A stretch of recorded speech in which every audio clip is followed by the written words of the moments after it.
My dogs are living like their best life ever right now. We've been home for ever. We've been home forever. And they are just like, they're over the moon excited about this. They love having the constant interaction with us and like us being present throughout their lives. Well, one of them is really excited about that. The younger one, the Daniff. The old one, our English Bulldog, he's mostly just annoyed that we are interrupting his nap schedule. How's it going, Sudsers? Welcome back to Soap and Clay, 365 days of soap, and we are at it again. Now today we're going to be making proper soap, which is sort of what you'd expect on 365 days of soap. That said, we're sort of going to go all over the place with all of these different videos because we're all stuck in our houses and there are a lot of these things that you could be doing from home. Whenever I have the opportunity to give you guys one of those, we're going to do it. But for now, intro and all that jazz, I'm Mrs. Soap and Clay. Let's make stuff.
Now today we're going to be doing the Aries soap, and the Aries soap is, from our Zodiac line, obviously. And interestingly enough, I didn't actually plan it this way, but we are currently in the Aries sign. I was just going off the list of the things that we need to make to, replenish our stock at the shop and online. And Aries was the next one up. And so it's kind of cool how that timing worked out. And also Aries is in April, and so is the April birthstone. So it's all in the same week. I wish I could say that I planned that. I super didn't, but maybe I'll keep that in mind for future weeks and actually have some sort of format and not just fly by the seat of my pants. The Aries soap is a very cool bar. It is made in a slab, and we do a flame pattern with this one. So a flame soap is a really beautiful soap, and it's one that you guys, I am so good at flame soaps, like so good. Just go to my Instagram, look at all my flame soaps. I make a mean flame soap. I never have any problems with this batch. The flame soaps are always amazing. They're beautiful. Nothing ever goes wrong. This will be the easiest soap that I've ever made for this channel so far. It's good. I mean, I could do this in my sleep. So you ready to do the thing? Let's go.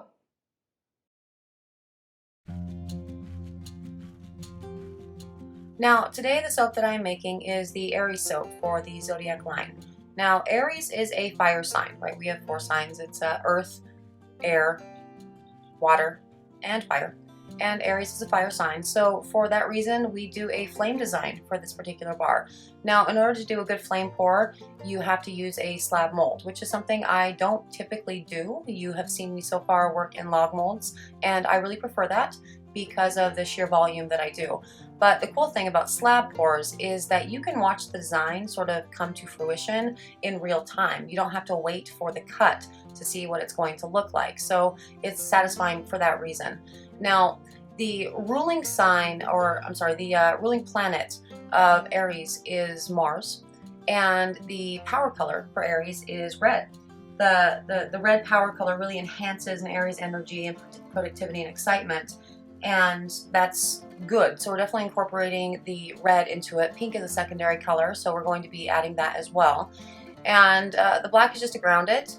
And for the scent for this particular bar, we are really focusing on the scents that a typical Aries is drawn to, right? They're drawn to spicy scents, but since they're a spring sign, they also like the more fresh and vibrant scents. So the particular blend that we have in this bar, which is in the upper left of those 4 beakers, is cedar, saffron, mahogany, rosemary, and lemon, which makes for a very complicated, complex scent blend that really shines through. It's a really, really lovely scent.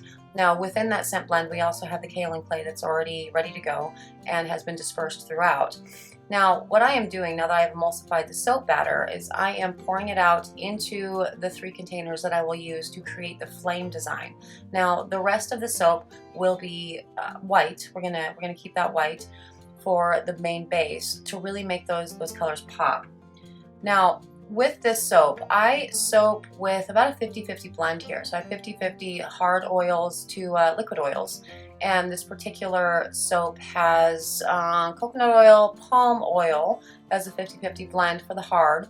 And we also have olive oil, argan oil, and apricot seed oil for the 50% of the liquid oils. Now that I have my white base where I want it, I'm going to go ahead and put the majority of the scent, into the base, so I can go ahead and pour that while I get the rest of the colors scented and mixed up and ready to go for the actual flame part.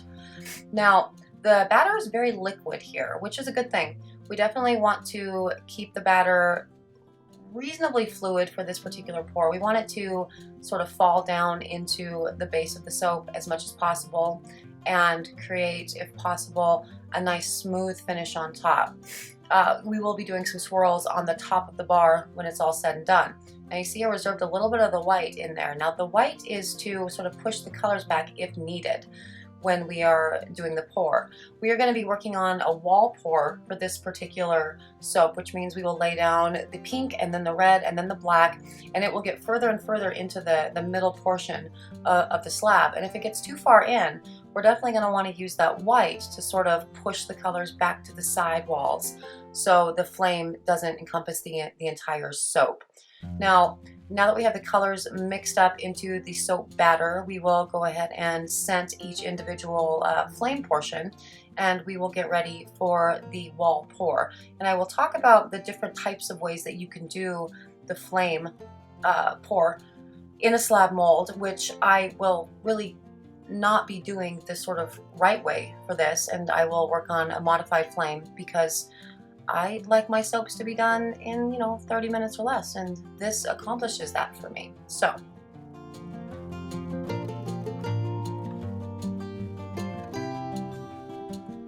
now, what is the right way for a flame soap? I guess that would actually involve dividers. So the dividers would run sort of lengthwise down the mold and separate the base from the 3 colors on the sides. And then you would go ahead and pour the 3 colors sort of where I am right now, but they would be divided from the bulk of the soap there. You would then swirl them together and then remove the dividers and swirl as you needed further into the base of the soap. I have dividers. Mr. Soap and Clay made them. I used them for a little bit, but ultimately I got tired of cleaning them every single time. It was just one more step, and it sort of muddied the top design when you would pull them out, and you either are left with extra batter on the dividers that you don't do anything with, or you just don't use them at all. And I prefer to use a wall pour for this, and you can see here what the wall pour really does. So again, I am pouring just down the side of the mold itself. It's a very thin batter, so it makes it really easy to do a really good wall pour here. And I will layer them in the order that I want them to sort of flame in the bar themselves. Now this particular slab will be cut down the middle and then across 6 times horizontally to make a total of 12 bars. So if you imagine each little section will have a flame in it is the ultimate goal. Now you see how I'm laying the red on top of the pink there. It's pushing the pink out towards the center of the mold, which is good. That's what you want that to do. And you obviously don't want the pink to completely disappear though. So I usually reserve a little bit of pink, a little bit of the first color to lay on top, kind of like I'm doing on the left side of the mold there at the very end, to make sure that all of the colors are well represented. Now the final color for this bar for the flame pour is going to be, the black that we're laying down here, which is really just to ground the bar. And I use activated charcoal for that guy, mica's for the other 2. I really love how bright this pink pops. It's a really lovely color. And, you know, I have extra soap batter. I didn't super measure out how much I was going to need. I measured about 3 ounces out. Oh, I'm just going to go ahead and fix that. Yeah, that's a thing. And, you know, that happens. But we can totally fix that, because remember what I said about the white that we were reserving? Well, we're just going to go ahead and pour that on the top and mix that in, and it'll look like it never happened. Yeah, so yeah, that's a thing. And you know, that is not the end of your bar. Like, that's not the end of the world when something like that happens. Look how easy it's going to be to fix, and I bet you're not even going to notice that it's there when it's all said and done. Now, first what I do for the flame pours is I sort of mix the 3 colors together, just going back and forth with a skewer, and then I go bigger with my pulls, and I'm sort of doing a figure 8 through the bar to pull all 3 colors into the white portion in the middle. Not too much, because again, I don't want the entire bar to be flamed, but I do want it represented in each bar. And on the other side here, I'm sort of doing the same thing, but doing wider pulls with the with the first pass, and then in between the pulls, I'm pulling those areas further out into the base and the body of the bar. And as a result, you can see what happens. Like, more white ends up inside my flames, and I don't really know that I like that. I think I probably prefer the stuff on the left better than the stuff on the right there. But honestly, it's dealer's choice. It's kind of whatever you want to do with it. I'm basically happy with that at this point, so I'm going to bang it down, make sure we get rid of any air bubbles, and then I'm going to wrap this and let it cure overnight, and then we're going to cut.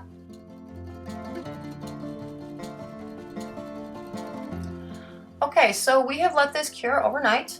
We have C-popped this, so cold process, oven process, which means we have forced it through gel phase, and the colors really pop as a result. I love how the burgundy is coming out really well, the pink is coming out really well, the black is, you know, always going to be very striking. And what I'm doing here is I'm just measuring out the places where I'm going to make my cut. Now, this is a hand cut for me. I never actually had Mr. Soap and Clay make me a cutter that would handle a slab mold, because when I first started, I didn't do a ton of slab molds. I still don't do a lot of them, but probably enough to justify needing a proper cutter. But you know, I'm reasonably okay with cutting by hand, even though that knife is super crooked. Can you see how crooked that knife is? I've put that thing through the ringer. That's the exact same giant knife that I have used since my first batch of soap, actually, which is, oh, that's sweet. And yeah, so I don't know, if you have the cutter to do proper cuts, good, you should use it. If not, and things end up a little bit crooked, again, as long as the soaps all sort of weigh the same, that's going to be the important part there. You want to make sure that they weigh out well, and then it doesn't really matter if they're a little bit crooked, because nobody notices. Now, when I first started out, I didn't have a cutter for any bars that I made, and I wasn't really good at making sort of straight cuts for anything. And as a result, I ended up marketing my soaps as rustic, right? They're all handmade, which they, you know, always still are, and they're all hand cut, which, yeah, you know, I mean, there's a portion of, I guess, a mechanical function when you're looking at the cutter that I showed you in one of the other soaps, but it worked to market them rustic in order to sort of get away with, I guess, not having the perfect cuts. Eventually, I got to the point where I really did want more uniform bars, just for the look of it. When they were on a retail shelf, they look a lot better. So for the most part, I do try to cut all of my stuff with a proper cutter. The slab, again, those are going to be the exception to the rule, and I still kind of dig the way they all look a little bit different. Now, here's cutting down the middle to make the individual bars. Now, you see this stuff, this was on the right-hand side of the mold when we poured, and it's okay. I like the flame. It's decent. I don't think I like the white all the way down. Most of the bar is already white, and so I do believe that the bars that were on the left side of the mold, where I did not sort of, you know, go in between the figure eights and left the black, the red, and the pink sort of stacked on each other, ended up making a more striking bar. But you know, I mean, that's going to be just a personal preference. I don't think, honestly, I don't think anybody really notices the difference when they are using it or when they look at it on the shelf. But for my part, I do like this one a whole lot better than the ones that we did on the right. Now, for the rest of these soaps, they are going to be cut the exact same way. We are going to stack 2 at a time, and I'm just going to eyeball them from now on. Yep, see, there you go. Use that as a guide. That works too. And they all end up being all the same height. It's kind of magic how it all ends up working out that way. Now, what I'm doing with my hands here, this is a soft bar of soap still. So the benefit of cutting the next day is that the soap is still reasonably soft. So you can just use your finger and sort of fix any rough patches or any imperfections that you may see in the soap itself. You are not going to be able to do that, a day from now or 2 days from now, because the soap will harden up and cure fairly quickly, especially with my soaps, because I use, clay and everything. I make clay soap, so they tend to harden up very, very quickly. Now for this last piece, again, this is the Aries bar, so we're going to go ahead and stamp it with, they're round. See, there you go. Now I have coated the stamp in a charcoal mica, and then you just go ahead and press it in. Again, this is a really good time to do it because the soap is very, very soft. And look at that. Look how beautiful that soap turned out. So there you have it, the Aries bar for the Zodiac line at Soap and Clay. Now, as you can see, things didn't exactly go as planned. Nobody planned to put the, big black blob down the middle of the bar there. But could you tell in the cut? You had no idea where it was. So just as a tip for, soapers that are new to the game or even old season pros, that there is no reason to panic or stress out when something doesn't go right in your soaping. You can fix it easily, and if you can't, no one needs to know that wasn't the plan to begin with. Anyway, I hope you had a good time with me today. I definitely had a good time with you. Thank you so much for sticking around for another day of 365 days of soap. Again, I am Mrs. Soap and Clay. This is Soap and Clay. You can find us online at soapandclay.com. You can find us on social media, handle Soap and Clay. Like, subscribe, bell, follow, things. Thanks. See you tomorrow.